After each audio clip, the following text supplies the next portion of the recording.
Is this the smallest, most affordable 3D resin printer for printing tabletop miniatures? Maybe.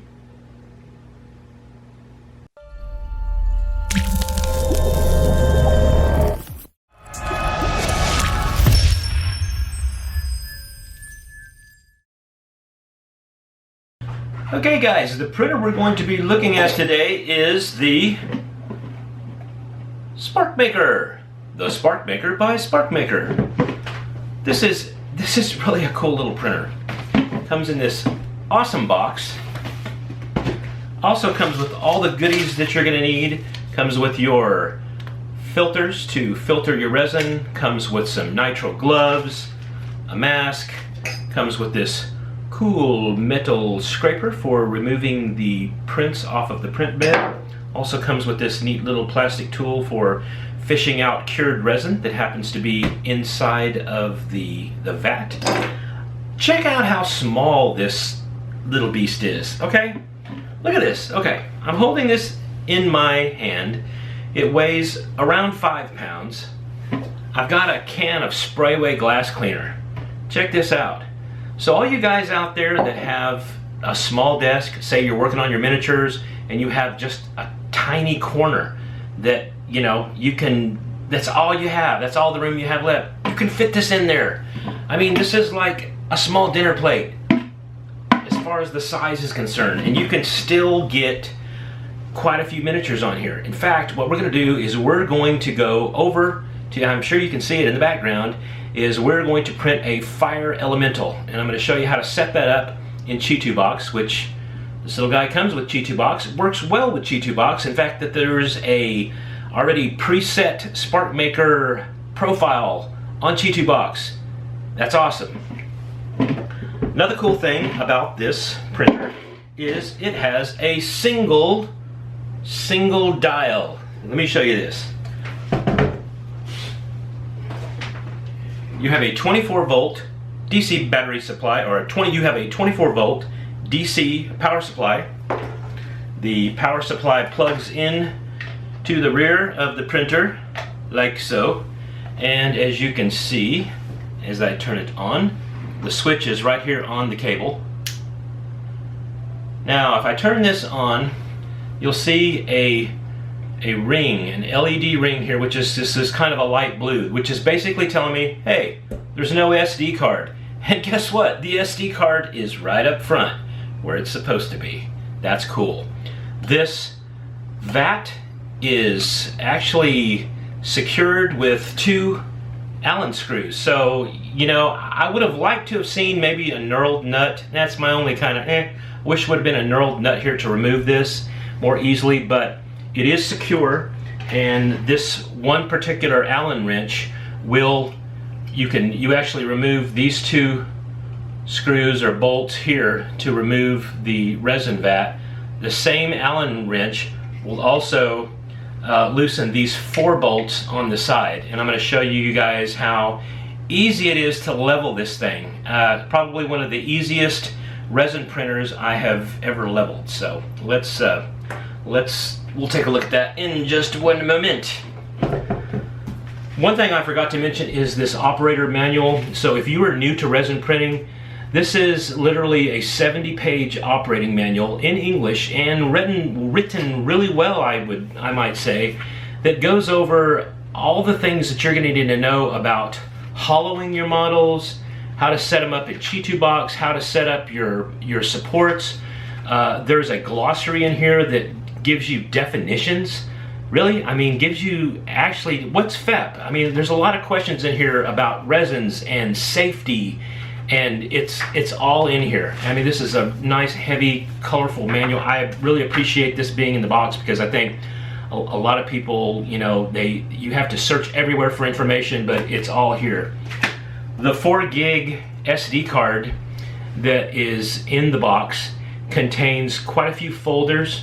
In fact, one of them has about 12 different videos. I mean, all about how to change the FEP on this, to how to level. In fact, there's some how to take this thing apart to change the LCD screen out. It's all on this SD card. So it's like a one-stop shop. You can go here, know everything you need to know about this tiny printer.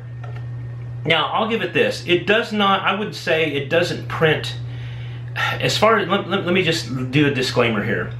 The resolution is not as, how do I put this? The resolution is not as sharp, I would say, as, let's say, an Anycubic Photon or an Elegoo Mars. But, you know, it's not meant to be. This, I think, for its size, I think it prints just fine. Okay, I think you'll see some of the prints here that it's going to, that I've printed a couple things, and you guys can be the judge, but I printed those at 50 microns.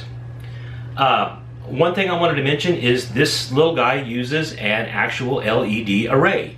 You really can't see it, but if you look down in here, you can see the little obligatory little kind of little bubbles, acrylic looking bubbles that are typical of a LED array. You don't really see that on printers unless they're more of a higher end printer. You know, like the Elegoo Mars and the Photon use a single LED light source in a cone formation, a reflective cone that shines the light up through the cone. This actually uses an array, which I thought was kind of interesting.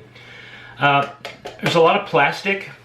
I would have liked to have seen part of the brackets here, and it may be just as far as the cost is concerned, but part of the build plate is, I mean, it's a nice, you can hear that, it's kind of a scratchy, rough aluminum, and it is super flat. You guys want to get a tip on how to tell if a build plate is flat, just hold a straight edge on the build plate and hold it up to a light source like a lamp, and if there is any light leaking between the straight edge and the build plate, you know that your plate may be a little warped. This is super flat. So you can see this is a nice size build plate, a little bit larger than a little bit taller than a playing card, I would say. I've got a couple miniatures around here, and you can see there's my skelly, and then I've got a little orc there, and these fit just fine on those. Hope those focus. Those fit just great on the build plate. So you can see, yeah, I mean, it's gonna be perfect for miniatures. Again, this is not meant to replace the Mars or the Photon, but as size-wise, this is tiny. This is almost like 2 of those. So if you're short on space, this may be a perfect printer to go with. Again, what I'll do is you take this the build plate. I'm going to show you how easy it is to level this guy. Okay, so I'm going to try to do this holding it up, so please bear with me. So on the side here is a little notch. There's a notch on the left side of the Z-axis, and what happens is there's a little plastic ridge. You can probably see that right along here. This plastic ridge will go down and it'll sandwich in between this notch. When that happens, the Z-axis end stop will stop the build plate from lowering. And that's where you tighten up all your bolts. So what I'm going to do is I'm going to show you how to level this thing in one hand and then do this in the other. So bear with me here. I'm going to just loosen these 4 bolts here, like so. In fact, let me change the camera angle. We'll do that down here. What I'm going to do is I loosen up this, loosen up this. Okay, so what you'll want is you'll want your build plate to wobble this way. As you can see, it's kind of a pivot point there. So when you turn this dial clockwise or counterclockwise, you'll see that the build plate raises and lowers. You can see it's moving down as I'm turning clockwise. Okay, that's as far as it goes. I can't turn it anymore. Okay, so that means that this is level. So while this is pressed down, I'm going to tighten one up here, almost like a tire. I'm going to go on this side, tighten this screw, and go over here, tighten this one, and go over here, tighten this one, raise it up, and that's it. You may see a little white residue on the Z-rod. I do this to all my printers. Is I use this stuff right here, which is the Lucas white lithium grease, and I put just a drop or two on each of the Z-rods, and that actually helps lubricate and stops the squeaking. Okay, I'm going to go over here and open up the elemental file, and this is the fire elemental. As you can see, not all models are alike. You see the bottom piece right here? This is just a spot on the model that is kind of goofed up, and as you can see, it's not laying perfectly flat. If it was laying perfectly flat, you'd have all that fluorescent green that would show up. There's really no way to fix that unless you move this model into Mesh Mixer, or unless the creator who created this is willing to fix it if you wanted to print this flat on the build plate. So with that being said, I'm going to have to go in and tilt this model.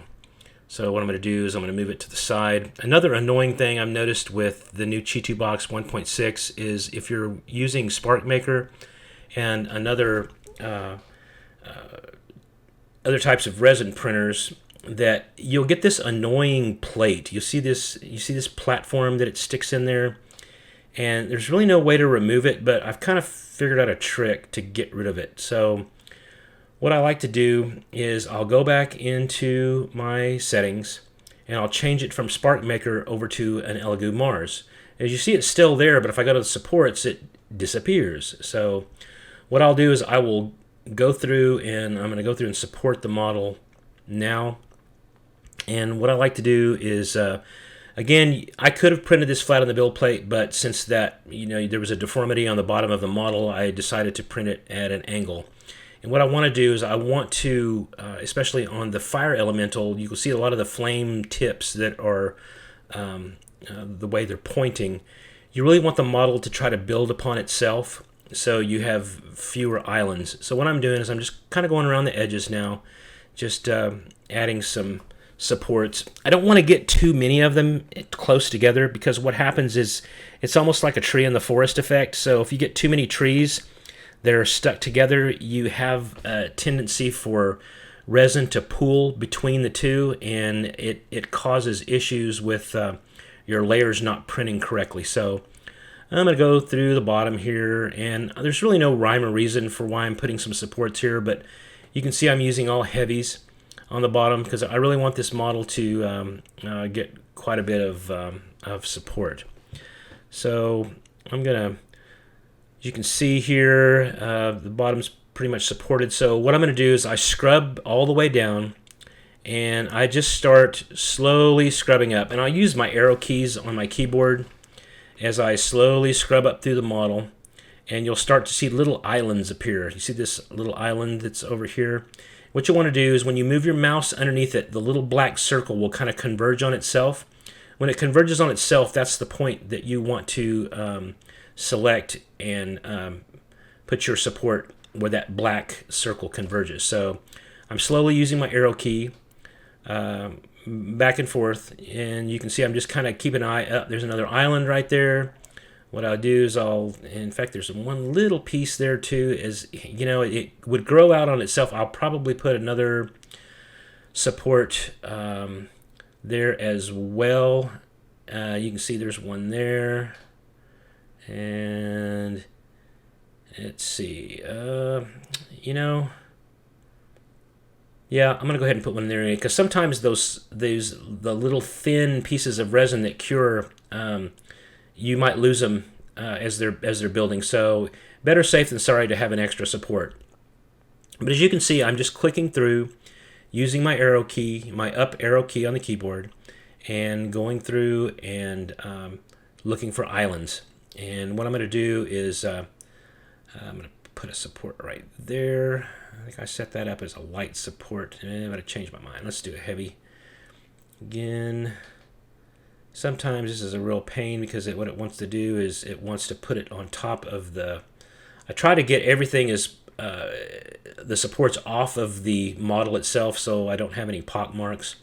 So I use a tiny island there. And that one's okay. And let's see, let's do one right. Let's see if I can get it. Let's see if I can get it to build off of the. Again, sometimes this is a pain to try to get it to build off of. I'll stick a light one in there since that's just off of a claw. Okay, now let's see. Let's start growing up there again. There's another island over here. You guys kind of get the gist here. So what I'm doing. And, you know, this particular fire elemental did not have that many islands. I mean, you can see them kind of pop up there. Best thing to do is just take your time. You know, there's 2 islands there. Just take your time and go through and look. And you want to double check yourself and make sure, go back through, make sure you didn't miss anything. And again, you know, there's, you'll catch yourself and you're thinking, oh, I got everything, but then you'll go back and say, oh, yeah, there's one I missed. So that's what I do is I'll go back and use the Photon file validator. And if you haven't looked at my video on the Photon file validator, I'm going to put a link in the description below on that as well on how to use the Photon file validator for this particular model. And let's see, looks like that's about it on the hands. This model pretty much grows on itself. Well, there's one more, a couple more islands there for the claws that I missed. And you know, I'm going to fast forward through some of this here, and as you can see, there's a spot that's going to be right under his chin that I'm going to grab here. Let me fast forward this. Okay, there it is there. Let me back up. Okay, so there's see the spot right under his chin there. I probably should have used another support. I wasn't real happy the way the model turned out. I lost a little bit of definition around the chin. You can see, and there's another piece off to the side. And the next model I do, I'll have better support. But I should have probably put one more support under there. Again, I made this. I actually printed it before I did this recording, so you can see I'm kind of not like I'm looking into the future and how this thing's going to print. But you guys kind of get the gist of this. And as you can see, there's not a whole lot of spots. I'm kind of going over it just to make sure that I didn't miss anything. Again, when you see that black circle kind of converge on itself, you'll know that that's an unsupported island or spot. And again, you can double check yourself by just using the slider. So that's pretty much it for the fire elemental. Again, I'm going to put this over into the, well, I've already actually put it over into, saved it in Chitubox and stuck it over into the printer. So again, I'm going to show you here. What I did is I go to settings, just switch it back to Mars, and of course the platform's gone, but switch it back to, or switch it from Mars back to the Sparkmaker setting, and you're really good to go. It slices really fast for some reason, and I really don't know why, because a lot of times the Mars or the Photon will slice really slow, but it's going to take 7 hours, 28 minutes for this particular one. I save it. It's going to save it as a print.wow file, and I've got a print.wow file on my desktop. I'm going to click save, and I'm going to, of course, I'm going to replace it. And then I just basically take that file, stick it on the SD card, put it into the Sparkmaker, and away you go. So anyway, that's about all there is to it for this one. I have loaded the fire elemental that we just recently sliced in Chitubox, and I am going to insert it in the slot. The power does not have to be off, so all you do is put it with the contact points up and slide it on in to the slot. And it's spring loaded here, so you just push it in and you'll see that the LED is green. Now, what I'm going to be using today, you can see that green light is flashing, and it means, hey, I have recognized that there's a print.wow file in the on the SD card, and I'm ready to go. So today we are going to be using the Mars, or Elegoo Mars. We're going to be using the Elegoo gray resin, and as you can see on the inside here, there's a little lip that shows the top of the vat as far as how much resin. You don't want to pour any more than that. So I got to make sure, first of all, before I do anything, is make sure that your resin is well shaken. Shake up your resin. Okay. And then always make sure and wear your safety, take proper safety precautions, wear your gloves when you're doing this. All I'm going to do is I'm going to pour my resin in here up to the line and just stop, make sure it's all off, place that on my silicone mat and put the lid back on. I'm going to zoom back out here and I'm going to show you how easy it is to print the file. So remember, we added the print.wow file on this SD card, which was the fire elemental. I put my cover on, I go down here, and watch carefully, folks. Press the button. That's it. That's literally it. You'll see that the LED turns red.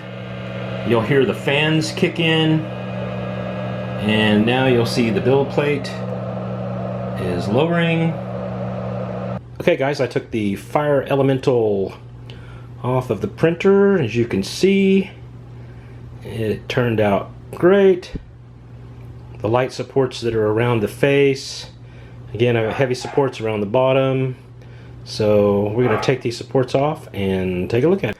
Okay guys, I'm going to stick this under the magnifying glass so you guys can get a really good look at this this beast. Let me focus here.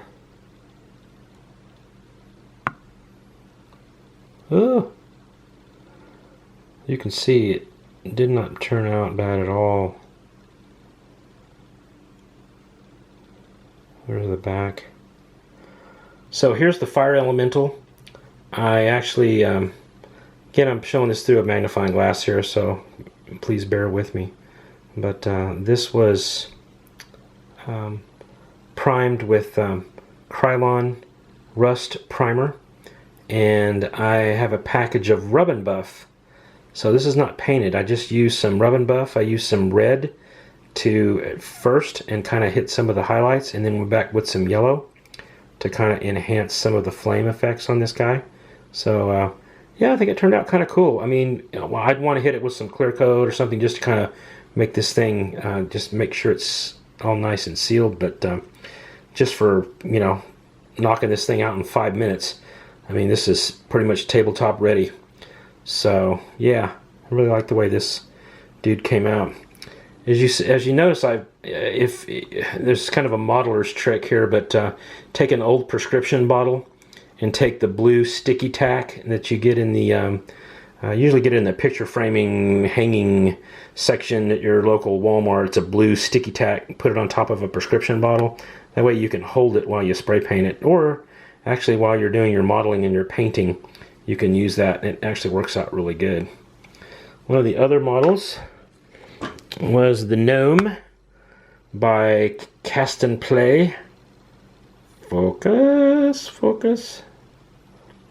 And this is the Gnome by Cast and Play, and I call him the Gnome in the box. And I did spray. He was made from Elegoo Gray, but I used the Rust-Oleum primer on him as well. So he's ready to be painted. And the last one is by Mr. Zane Rogers, and this is The Authority. And this model can be found over on my mini factory.